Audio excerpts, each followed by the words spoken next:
حضرت غوث اعظم رضی اللہ تعالیٰ عنہ سے کسی نے کہا تھا سب سے زیادہ پریشان کون ہوتا ہے؟ اور اس کی حضور بدگمان آدمی زیادہ پریشان ہوتا ہے، جس کا گمان برا ہو جاتا ہے نا، برا سوچتا ہے، وہ سب سے پریشان ہوتا ہے۔ تو پھر لوگوں نے پوچھا حضور بدگمان کون ہوتا ہے؟ تو حضرت غوث اعظم فرمانے لگے بدگمان وہ ہوتا ہے جو برے لوگوں کی صحبت میں بیٹھتا ہے۔ برے لوگوں کی صحبت بندے کے گمان کو برا رکھتی ہے، سوچوں کو۔ اچھے لوگوں کے پاس بیٹھیں گے سوچیں مثبت ہوں گی، اچھی ہوں گی۔ پھر حضرت غوث اعظم رضی اللہ تعالیٰ عنہ سے لوگوں نے پوچھا حضور عالم کون ہوتا ہے؟ تو فرمانے لگے جو اللہ رسول کی فرما برداری کرے۔ جاہل کون ہوتا ہے؟ فرمایا جو رب رسول کی نافرمانی کرے۔ زیادہ باتیں کرنے، زیادہ لمبی تقریریں کرنے والا عالم، فرما بردار ہو تو عالم۔ پھر حضرت غوث اعظم رضی اللہ تعالیٰ عنہ سے کسی نے کہا حضور تنگ دستی کس بندے پر آتی ہے؟ چلتے چلتے کاروبار ٹھنڈے ہو جاتے ہیں، بہت زیادہ مال ہوتا ہے، پھر انسان محتاجی میں آ جاتا ہے، محتاجی کس پر آتی ہے؟ تو حضور غوث اعظم فرمانے لگے جس کو تنہا کھانے کی عادت پڑے وہ محتاج ہوتا ہے، اور جو بانٹ کر کھاتا رہے اللہ تعالیٰ اس کے رزق میں وسعت پیدا فرما دیتا۔ حضرت غوث اعظم رضی اللہ تعالیٰ عنہ سے بہت سارے لوگ آ کے مسئلہ پوچھتے تھے اللہ کیسے راضی ہوگا؟ تو حضور غوث اعظم فرمانے لگے میں نے 50 سال پڑھایا ہے،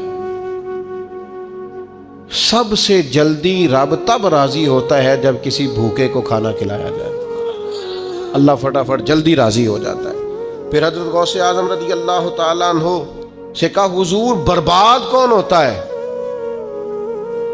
کون آدمی ہے جو ساری صلاحیتوں کے باوجود برباد ہو جاتا ہے؟ تو حضرت غوث اعظم رضی اللہ تعالیٰ عنہ فرمانے لگے جو مداحنت کا شکار ہو، جو سستیاں کرے، آج کر لوں گا، کل کر لوں گا، پرسوں سے شروع کروں گا، بس میں نے ٹھیک ہو جانا ہے۔ فرمایا یہ نہیں ٹھیک ہو سکتا، یہ آہستہ آہستہ تباہی کی طرف جانا ہے۔ دین پہ عمل کرنا ہے تو کل پرسوں کا کیا مانو، آج کیوں نہیں، ابھی سے کیوں نہیں، فوراً کیوں نہیں؟ فرمایا کرتے تھے یہ چیز انسان کو کمزور کر دیتی ہے۔ پھر حضرت غوث اعظم رضی اللہ تعالیٰ عنہ سے کسی نے کہا کہ حضور انسان ٹھیک ٹھیک کیسے چل سکتا ہے؟ ڈپریشن بھی نہ ہو، انزائٹی بھی نہ ہو، سفر بھی ٹھیک ٹھیک کرے، مطمئن وقت گزارے۔